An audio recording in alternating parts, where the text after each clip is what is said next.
Merci. D'abord, je tenais à vous remercier pour votre mobilisation et vous apporter le soutien du groupe parlementaire de la France Insoumise. Je crois que si votre ministre Olivier Dussopt n'est pas là aujourd'hui, c'est pas un coup du sort. C'est simplement qu'il souhaite éviter toutes les mobilisations, puisque cette réforme, ça a été dit, elle a été présentée d'abord comme juste, comme nécessaire, comme une réforme qui profite aux travailleuses et aux travailleurs. Et en vérité, aujourd'hui, le dernier argument que nous ressortent les membres du gouvernement et les macronistes dans l'hémicycle, c'est de dire nous assumons d'être impopulaires, et être impopulaire dans ce pays, c'est être responsable.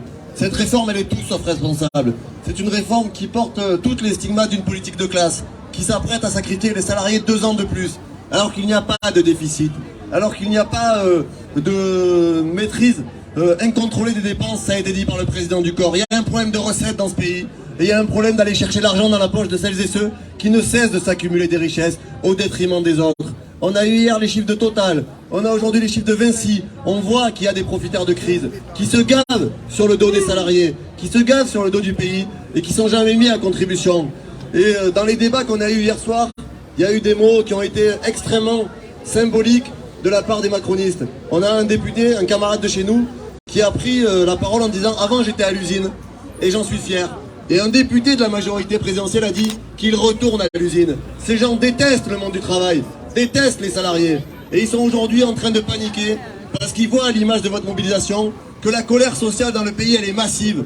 Quand après des semaines de propagande, des journées entières sur les plateaux de télé, vous avez toujours 9 actifs sur 10 qui ne veulent pas de la réforme. 80% des salariés qui sont opposés. Et hier, 55% qui disent qu'ils veulent un durcissement du mouvement. Oui, il faut faire retirer cette réforme, ça passera par une mobilisation massive. Et on dit aujourd'hui que nous sommes aux côtés des organisations syndicales. L'intersyndicale est une richesse qui permet de créer les conditions de la mobilisation. Et il faut accélérer les choses, parce qu'on est face à un pouvoir qui ne reculera que devant le rapport de force, qui ne connaît que cette réponse-là. Évidemment, on fera le travail dans l'hémicycle, et on a déposé des milliers d'amendements pour démasquer cette réforme, mais il faut monter le rapport de force. Juste pour vous livrer un élément, et je termine là-dessus, on a plusieurs députés qui hier nous ont interpellés en disant « Ah, vous savez, on a des syndicalistes devant les permanences, ils viennent nous couper le courant, vous trouvez pas que c'est de l'intimidation, vous trouvez pas que c'est dangereux pour la démocratie ?»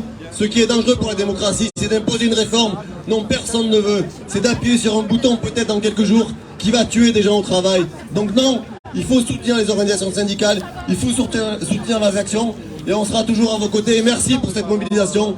Ne lâchez rien, parce qu'à la fin, on va gagner. On fera tomber Dussopt, sa clique de ministres, et cette réforme dont personne ne veut dans ce pays.